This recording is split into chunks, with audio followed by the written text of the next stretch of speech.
Pakistan, Saudi अरब, मिस्र, Oman, Qatar, तुर्की, मुत्तहिदा अरब अमारात और इंडोनेशिया के वज़ीर ख़ारजा का मुश्तरका एलामिया जारी।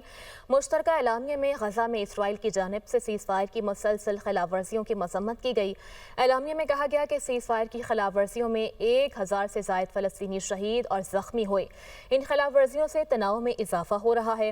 इसराइल अमरीकी सदर के गज़ा अमन मंसूबे को भी नुकसान पहुँचा रहा है। ये खिलाफ-वर्जियाँ इलाकाई और बैनुल-अक़वामी फ़रीक़ैन की अमन की कोशिशों के वक्त की जा रही हैं। खिलाफ-वर्जियाँ गज़ा अमन अमल के सिलसिले में जारी सियासी अमल के लिए भी संगीन खतरा है। तर्जुमान दफ्तर ख़ारजा के मुताबिक पाकिस्तान समेत मुतअद्दिद मुस्लिम ममालिक ने इसराइल की गज़ा में जंगबंदी की शदीद मज़म्मत की है। इसराइली खिलाफ-वर्जियाँ अमन के इस्तेहकाम और हालात को मामूल पर लाने की कोशिशों को नुकसान पहुँचा रही हैं। सदर डोनाल्ड ट्रंप के अमन मंसूबे के दूसरे मरहले को आगे बढ़ाने में ये खिलाफ-वर्जियाँ रुकावट बन रही हैं, जबकि ऐसे वक्त में जब मुस्लिम ममालिक UN सलामती काउंसिल की करारदाद 2803 पर अमल दरामद के लिए काम कर रहे हैं, इसराइल की मुसलसल खिलाफ-वर्जियाँ सियासी अमल के लिए बराह रास्त खतरा है।